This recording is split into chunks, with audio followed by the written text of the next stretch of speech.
buttonnya gitu ya. Jadi eh, belum diklik atau belum ditekan buttonnya, tapi tak dia udah punya bayangan gitu. Kalau milih menu itu tuh fungsinya apa gitu ya. Akan ke langkah apa gitu sebelumnya. Seperti itu. Nah, di information cell ini termasuk kepada judul dan link yang bisa membantu pengunjung atau pengguna menemukan mereka mau cari apa gitu. Dan pengguna eh, akan merasa kecewa kalau misalnya tidak mendapatkan hasil yang sepadan dari sejauh mana alur yang mereka ikutin gitu ya. Jadi harus bisa memberikan sesuai ekspektasi gitu. Sejauh sedalam apa menggali sebuah website, sedalam apa sebuah menu sampai pada akhirnya pengguna itu menemukan fitur yang mereka cari. Nah, tentang information send ini eh konsepnya adalah selalu menerapkan adalah you're getting closer gitu ya. Mengasih tahu kalau kamu tuh sebentar lagi akan ke halaman yang kamu cari gitu atau semua ini tuh akan sespesifik apa yang kamu cari. Kalau misalnya informasi itu akan ngasih tahu gitu. Ini tuh nanti akan bisa lebih dalam lagi ke apa yang ingin kamu temukan gitu ya. Gimana caranya membantu pengunjung atau pengguna tahu kalau aplikasi atau website kita tuh adalah area di mana informasi yang mereka ingin cari itu pasti kemungkinan besar akan ada di situ gitu. Selama misalnya diklik lagi, oh ini lanjut lagi nih, diklik lagi, oh ini kayaknya masih bisa sampai kita menemukan itu gitu lah.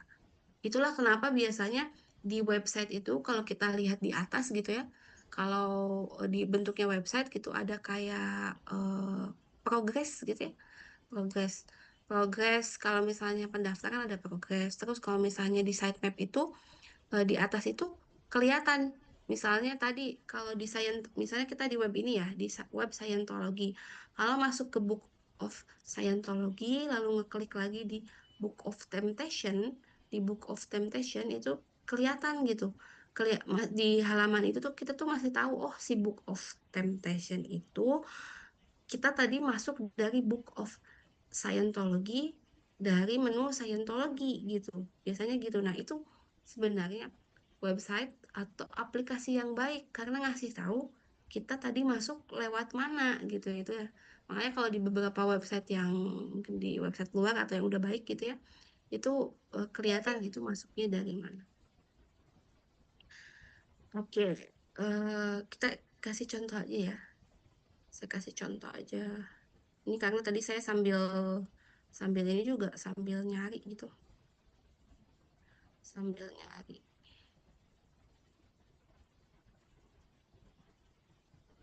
Jadi kan sambil nyari materi juga. Ini.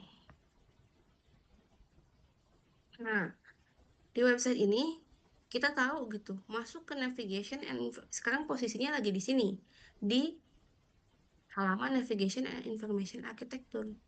Waktu cari di Google gitu ya, nyari misal tadi informasi kan saya nyari tentang information architecture, tiba-tiba masuk ke sini. Tapi saya tahu meskipun tiba-tiba masuk ke sini, tahu ini tuh berangkatnya dari menu yang ini bisa di trace back gitu. Nah, si UX Design Guideline ini kalau dicari lagi dia adalah sebuah kategori besar yang bisa dicari gitu. Gitu. Kayak gitu ya. Jadi UX Design Guideline. Ya. Saya masuk langsung dari sini. Tuh. Nah, ini yang dimaksud dengan apa tadi? Send, information send gitu ya. Jadi mengetahui kalau kalaupun lebih dalam lagi gitu ya, itu tuh sumbernya dari mana gitu ya. Jadi nggak merasa lost gitu, nggak merasa tersesat. Ini aku kembalinya kemana? Nggak harus ngandelin tombol back gitu ya. Ini bisa loncat gitu. Kalau misalnya ada beberapa tahapan, saya di bawahnya ada lagi nih. Di bawah si Book of Temptation itu ada lagi, misalnya di sini ada lagi. Mau balik lagi ke Scientology itu ya bisa langsung milih Scientology-nya tanpa harus ngandelin kalau di browser ada back gitu ya, back gitu. Ya bisa gitu. Karena emang karena dibuat sejelas itu petanya. Dan informasinya adalah selalu menunjukkan bahwa you're getting closer gitu terhadap apa yang mau dicari gitu ya. Ya, nah, si information architecture ini berpengaruh penting kepada bagaimana search engine melihat situs kita. Kalau dalam ini bikin yang website ya, website. Nah, karena search engine itu eh, mencarinya scanning dari hierarki website. Terus si halaman yang eh, hierarkinya lebih tinggi akan diberikan poin yang lebih besar. Terus dalam konsep search engine optimization juga melihat dari catatan dari informasi dan hubungan. Nah, untuk sebuah website yang diarsitektur dengan baik, maka akan membuat informasi itu semakin mudah untuk ditemukan. Tuh. Nah, nanti di konsepnya si SEO itu, si halaman utamanya akan mempunyai poin yang lebih besar gitu. Gitu. Jadi meskipun misalnya nih, kita kalau nyari kata di search engine itu kan berdasarkan kata kunci spesifik banget ya, misalnya kayak gini, misalnya tadi ke Book of Temptation itu kan, misalnya kita nyarinya kan Book of Temptation, tetapi karena karena si Book of Temptation itu arsitekturnya sitemapnya adalah berangkat dari Scientology, meskipun yang sering dicari adalah si Book of Temptation, halaman ini gitu kan, kita akan direfer ke langsung ke halaman yang kita cari kan biasanya.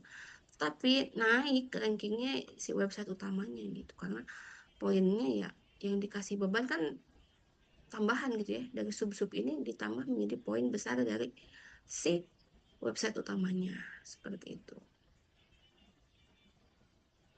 Nah, si sitemap dan menu yang merefleksikan information arsitektur yang baik akan berujung pada penemuan yang lebih besar, dalam hal ini maksudnya usernya gitu, yang memang mereka cari gitu ya, akan membantu user tahu apa yang available, yang tersedia, apa yang tidak, yang mereka cari ada nggak di situ, bisa memberitahukan eh, posisi mereka, user itu lagi ada di mana tadi kan ya, tidak merasa tersesat gitu kan. Kita kayak di map juga tadi kan, kalau analoginya di awal itu map kan, kalau map itu dijalanin kan ada icon mapnya, kita maju tuh posisinya lagi di mana ngasih tahu kan. Nah, sama, kita posisinya itu harus bisa memberikan gambaran sama si user itu posisinya lagi di mana.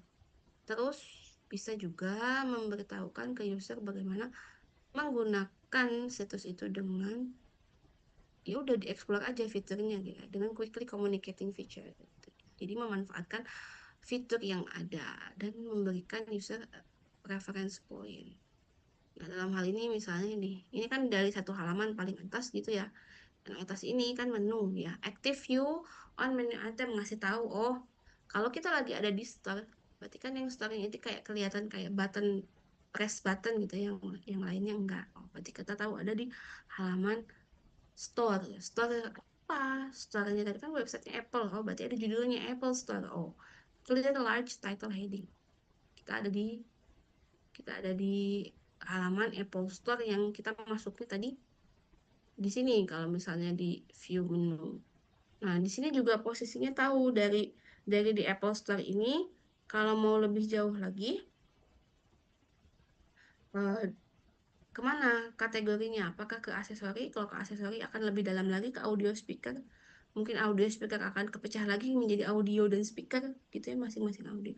Terus aja gitu. Jadi tahu gitu kalau ini tuh, oh, bisa lebih dalam lagi nih gitu. Sedalam apa misalnya mencari sampai apa yang dibutuhkan oleh pengguna gitu. Ini namanya breadcrumb.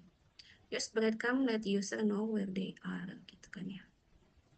Ini kalau ini menentukan posisi menu navigasi utama sih. Kalau ini kan ke yang lebih spesifik lagi, lebih bisa enak gitu ya. Ini bisa diterapkan juga sih, nggak harus di website juga. Aplikasi mobile juga bisa kok kita ngambil konsep ini. seperti itu. Wah, sudah itu aja sih sebenarnya mengenai information arsitektur. Nah, sampai sini ada yang mau ditanyakan dulu tentang information arsitektur? Sudah berapa? Lebih dari 40 ya. Tadi kan yang seringnya 40. Oke. Kalau tidak ada yang mau ditanyakan, anggapannya paham. Tidak The bertanya, recording saya has stopped. paham. Kalau sudah paham atau mau mencoba untuk memahaminya, kita terapkan aja ya. Kalian coba terapkan konsep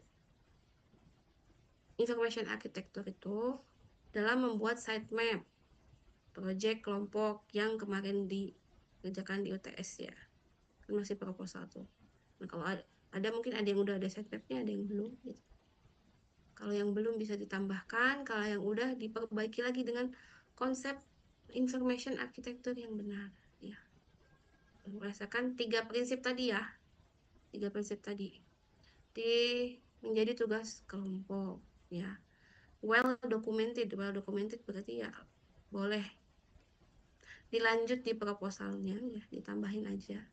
Mungkin kalian doc yang udah ada ditambahin aja sitemap beserta penjelasan prinsip information architecture yang baik ya. Biar ketahuan meskipun dilanjutin di proposalnya, tapi kadang kalau dibiarin di apa ya, ini udah kerjain aja di docnya gitu. Kadang ada yang udah ngerjain, ada yang enggak gitu ya. Lebih baik tetap ada yang harus dikumpulkan ya. Ini saya tambahin aja di sini tentang information architecture-nya. Apa dikumpulkan PDF ya. Tapi ngerjainnya tetap di halaman dilanjutin proposalnya gitu kemarin. Gitu. Karena kan kalau kita proposal sedetail mungkin lebih baik ya. Apalagi kalau ini kan untuk konsep sitemap di IA-nya UCD itu kan kalau semakin jelas, semakin detail, semakin bagus, semakin mengetahui user itu mau gerak kemana, user apa kan beda-beda gitu kan. Sitemapnya haknya dibedakan itu boleh kan. Ya tadi bisa warna itu kan bisa membedakan untuk kedalaman level ataupun misalnya beda user gitu. Kalau misalnya kalian mau bikin satu sitemap aja tapi mau menunjukkan level halaman mana yang bisa diakses sama user tertentu, bisa dibedakan pakai warna gitu. Nanti ada keterangan legendanya misalnya yang ungu buat user A, yang hijau untuk user B. Terus nanti ada warna lagi oranye misalnya. Kalau oranye bisa dua-duanya, user A dan user B gitu kan. Mungkin aja ya. Seperti itu, mengerjakan sitemap untuk project kelompoknya ya. Dikumpulkan minggu sebelum pertemuan minggu depan ya. Senin minggu depan. Kita jadi berprogres. Terus ada luarannya, kegiatannya sesuai dengan materi yang dipelajari minggu itu. Oke. Ya, untuk presensinya saya screenshot aja dari sini. Ya. Yang on cam, mana yang on cam? Biar langsung on cam semuanya tadi. Habis ngantuk-ngantuk terus on cam. Ya, saya screenshot aja ya. Lupa nih. Cuma 2 halaman aja.